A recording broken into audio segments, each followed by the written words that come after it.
Olá, eu sou a Cristiane do Pedagógicos Criativos e hoje vim conversar com você sobre a importância da leitura na educação infantil. Ficou interessado? Então vem comigo até o final.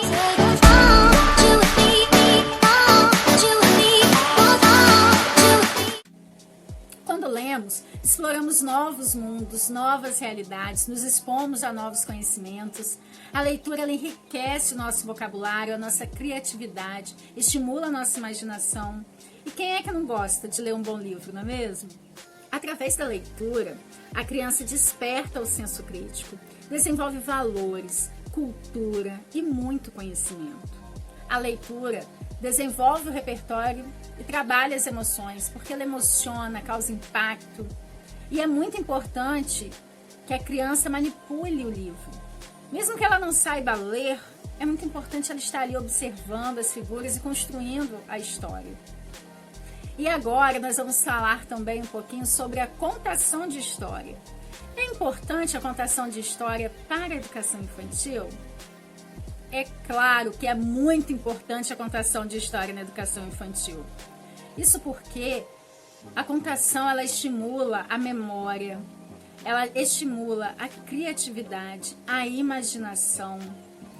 Ela desenvolve também a coordenação motora. Sério, isso mesmo, a coordenação motora. Porque quando a criança se senta de maneira ereta, disposta a ouvir, ela está desenvolvendo a sua coordenação motora. E quando ela está prestando atenção à história que está sendo contada, ela está estimulando o seu desenvolvimento cognitivo. Olha que interessante, não é mesmo? Além de tudo, faz com que trabalhe as emoções da criança, como eu já falei na questão da leitura. O senso crítico, as emoções, ela é desenvolvida também na contação de história. É interessante que uma criança, quando ela se envolve com uma história, ela pede para sempre estar contando essa mesma história. Muitas vezes isso acontece porque ela se identifica com algum personagem. Alguma emoção não trabalhada nela, que ela não sabe explicar, não sabe se expressar, e que o adulto às vezes não percebeu. Então ela se identifica com um personagem ou com uma história e está sempre pedindo para que se repita aquela mesma história. Isso acontece por conta das emoções da criança que não foram trabalhadas. A contação de história também cria um vínculo afetivo muito grande entre você e o seu aluno.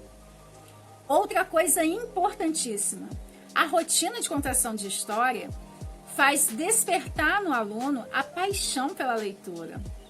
Por isso é tão importante que a gente folheie o livro e vá contando a história com eles. É claro que nós não podemos deixar de lado os recursos ricos que nós temos para este fim na educação infantil. O mundo da leitura é um mundo fascinante. Por isso, desperte no seu aluno a paixão pela leitura. Seja um leitor, porque o exemplo é o que mais conta nessa história. E aí, gostou da nossa conversa de hoje?